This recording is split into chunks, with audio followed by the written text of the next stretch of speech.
नित दिन सड़क हादसे वापर रहे ने ते इन्हां दे विच अजाई जाना जा रही ने। अजिहा एक भयानक हादसा वापरिया जिस विच मां बेटी अते उसदे एक बेटे की मौत हो गई, जबकि एक पति अते उसदी दूजी पत्नी गंभीर रूप विच जख्मी हो गए ते इसे कार विच सवार एक बच्ची नूं झरीट तक नहीं वजी। यह हादसा रात वेले वापरिया जदों एक कार पलटी खा के खाई विच जा डिग्गी। देखो पूरी रिपोर्ट। दरअसल यह रूह कंबाऊ हादसा अजमेर के केकड़ी इलाके विच पिंड पारा अते फारकिया दे कोल वापरिया, जिथे एक कार बेकाबू होकर पलट गई अते हादसे विच मां बेटी अते बेटे की मौत हो गई। पति अते उसदी दूजी पत्नी गंभीर रूप विच जख्मी हो गए, जिन्हां नूं केकड़ी दे सरकारी हस्पताल विच दाखिल करवाया गया।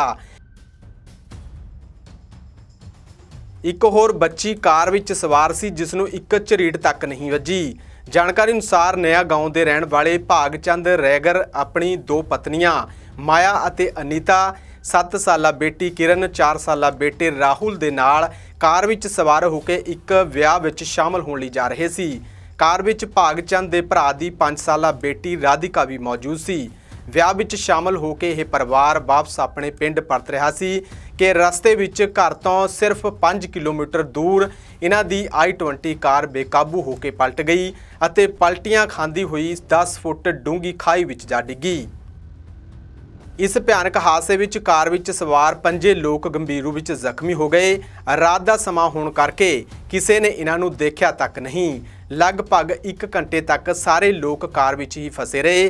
फिर उत्थों लंघ रहे कुछ लोगों ने इन्हां नूं देखा तो 108 उत्ते सूचना दी अते सारिਆਂ ਨੂੰ हस्पताल पहुँचाया गया, जिथे इलाज दौरान माया अते बच्ची किरण ने दम तोड़ दिता। गड्डी चला रहे भागचंद, अनीता अते उन्हां दे पुत्र राहुल नूं गंभीर सट्टां वजन कारण उन्हां नूं अजमेर रैफर कर दिता गया, पर राहुल ने भी रस्ते विच ही दम तोड़ दिता। हादसे का पता चलदिआं ही पुलिस भी मौके ते पहुँच गई अते हादसे की जांच शुरू कर दी। पुलिस मुताबक भागचंद गड्डी चला रहा सी, उसकी दूजी पत्नी अनीता भी अगे ही बैठी हुई सी। कार पलटते ही एयर बैग खुल गए अते इन्हां दोवां दे ज़्यादा सट्टां नहीं वजियां, जबकि राधिका ताकी खुलण कारण बाहर डिग गई, इस करके उसकी जान बच गई। राधिका दे तां झरीट तक नहीं वजी। माया, किरण, राहुल जिहड़े कार दे पिछले पासे बैठे सी उन्हां सारियां दी मौत हो गई। भागचंद अपनी मासी दे मुंडे दे विआह विच शामिल होण लई गया सी। उसका वड्डा मुंडा घरे ही रह गया, वह विआह विच नहीं गया। इस दे चलदिआं उसका बचाव हो गया।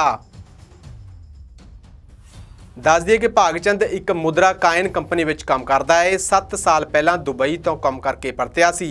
उसकी बेटी किरण पिंड दे ही सरकारी स्कूल विच 3जी जमात विच पढ़दी सी। बेटा राहुल आंगणवाड़ी विच जांदा सी। वड्डा बेटा 4थी क्लास विच पढ़दा है जो विआह विच नहीं गया। भागचंद ने 1 महीना पहला ही दूजा विआह करवाया सी। ब्यूरो रिपोर्ट, हमदर्द टीवी।